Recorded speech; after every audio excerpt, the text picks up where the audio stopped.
The Thompsons were a typical suburban family. Mark, Julia, and their energetic 8-year-old daughter, Emily. Life wasn't easy, but they made do. On a chilly Friday evening, after a week filled with stress and worry, they decided to treat themselves to dinner at a cozy local diner named the Corner Café. As they stepped inside, a warm blast of air greeted them, chasing away the biting November chill. The diner was quiet, almost too quiet, with only the faint hum of soft music and muted voices. Julia glanced around, sensing something different tonight, something unsettling she couldn't quite pinpoint. "Table for 3?" asked Clara, their usual waitress, smiling warmly as she guided them to their favorite booth by the window. Clara had worked there for years, always observant, always kind. Yet tonight, Clara felt it too. Something about the air felt heavy, tense, charged with anticipation. She couldn't shake the chills crawling down her spine, as if something big was about to happen. "Everything okay tonight?" Clara asked, glancing carefully at Mark and Julia, noting the dark rings beneath Julia's eyes and the worry lines etched deeply into Mark's forehead. She had an uncanny ability to sense trouble, and tonight trouble was practically screaming in her ears. Mark forced a smile. "Just a long week," he said softly, trying to hide the real reason behind his tired gaze. He had lost his job a month ago due to downsizing, and the family was barely scraping by. Julia reached for Mark's hand, squeezing it gently. "We'll be fine," she whispered, more to reassure herself than Mark. But deep down, her heart was filled with fear. How long could they keep pretending everything was okay? Little Emily giggled over her coloring book, oblivious to her parents' silent struggle. Her innocence was both comforting and heartbreaking. Mark and Julia were determined to shield her from their worries, but for how much longer? Throughout the meal, Clara watched carefully from a distance.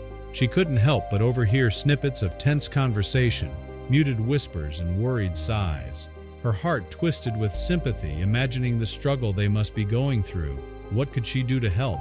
Could she do anything at all? A haunting thought crossed her mind. This could change everything. As Mark raised his hand for the check, Clara's heart started pounding. Acting before she lost her nerve, she quickly scribbled a note on a piece of paper, folding it into the receipt. Her fingers trembled. Would they even accept her help? Or would they be offended? Her pulse quickened, her palms sweating nervously. But something within her whispered that this was the right thing to do. She hurriedly approached their table, forcing a bright smile. "Here's your check," Clara said gently, slipping the folded note inside. "Have a wonderful night." Julia picked up the slip of paper, confused. "What's this?" she muttered, unfolding the note carefully. Mark leaned forward, curious. In Clara's neat handwriting it read, "You don't know me, but I believe in second chances. Please read the back." Their eyes met, both hearts beating faster now. Julia turned the paper over and saw an address and phone number. Beneath, Clara had written, "My brother owns a construction company and is hiring. I told him about you. Call him." Mark sat frozen, his mouth dry. Was this for real? Could this really be happening? Julia's eyes filled with tears. "Mark, this could change everything," she whispered, her voice trembling with disbelief. Mark waved Clara over, his voice thick with emotion. "How did you know?" he asked, stunned. Clara smiled gently, her own eyes glistening. "I overheard you talking on the phone last week about your construction experience," she admitted quietly. "My brother could really use someone like you." That night, after putting Emily to bed, Mark stared at the phone number, hands shaking. "What if this doesn't work?" he whispered to Julia, fear gripping his heart. "What if it does?" she countered softly, hope shining in her eyes. With a deep breath, Mark dialed the number. Clara's brother, Dan, answered warmly. They talked, and soon Mark had an interview scheduled for Monday morning. But as he hung up the phone, Mark felt a strange chill again, the unsettling feeling that something else was coming, something they couldn't predict. Monday arrived quickly, and Mark found himself nervously waiting in Dan's small, cluttered office. Every second ticked by slowly. Could this actually be the break they'd hoped for? Dan entered, smiling warmly. The interview went smoothly. Dan impressed by Mark's experience, and by the end, he offered Mark a full-time job. Mark left the office dazed, overjoyed, but still haunted by that lingering sense of dread. Weeks passed, and life improved drastically. Mark was earning good money, the bills were getting paid, and Julia was able to cut back her punishing hours at the hospital. Even Emily seemed happier, laughing and playing more freely. But still, something felt off. One afternoon, Julia received a frantic call from Clara. "Julia, there's something you need to know. Something I didn't tell you." Julia's stomach dropped. "What is it, Clara?" A long pause stretched between them, filled with tension. "My brother Dan's business. He had an accident years ago. Some of his workers were injured badly. He takes it hard every year around this time. I worry the stress is eating him up. Please watch out for Mark." Julia hung up, her heart pounding. What had Clara meant? Was Mark in danger? That night, Julia confronted Mark, desperate fear gripping her voice. "There's something going on at Dan's company. Clara mentioned injuries, accidents. Are you sure you're safe working there?" Mark hesitated, his eyes clouded with uncertainty. "There's something strange, Julia. I didn't want to frighten you, but there have been odd things happening. Tools disappearing, strange noises, workers whispering rumors of sabotage." Julia felt chills race down her spine. "Mark, this sounds dangerous. I'll talk to Dan tomorrow," Mark reassured her, though his own heart was filled with doubts. What if Dan knew more than he let on? What if Mark was already in too deep? The next day, Mark confronted Dan in the quiet of the warehouse. "What's going on, Dan?" Mark demanded firmly. "People are scared. Something big is going down here, isn't it?"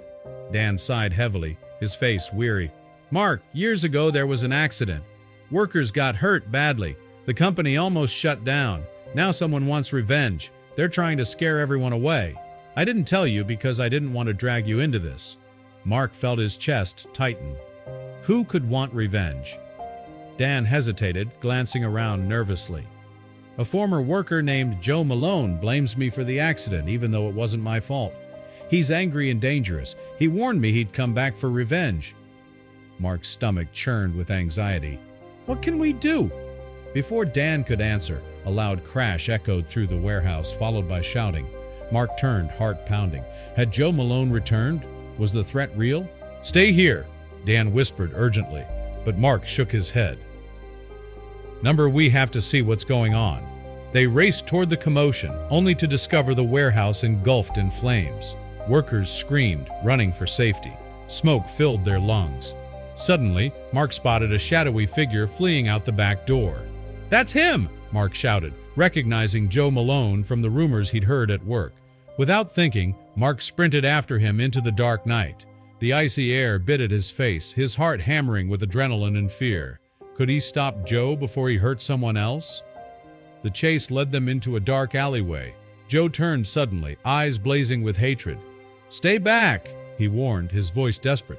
"Joe, don't do this," Mark pleaded, holding up his hands.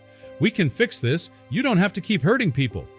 Joe hesitated, confusion flashing across his face. "It's too late for me," he whispered bitterly. "No," Mark begged earnestly. "It's never too late. Someone gave me a second chance. Let me offer you one." Joe's eyes glistened with tears.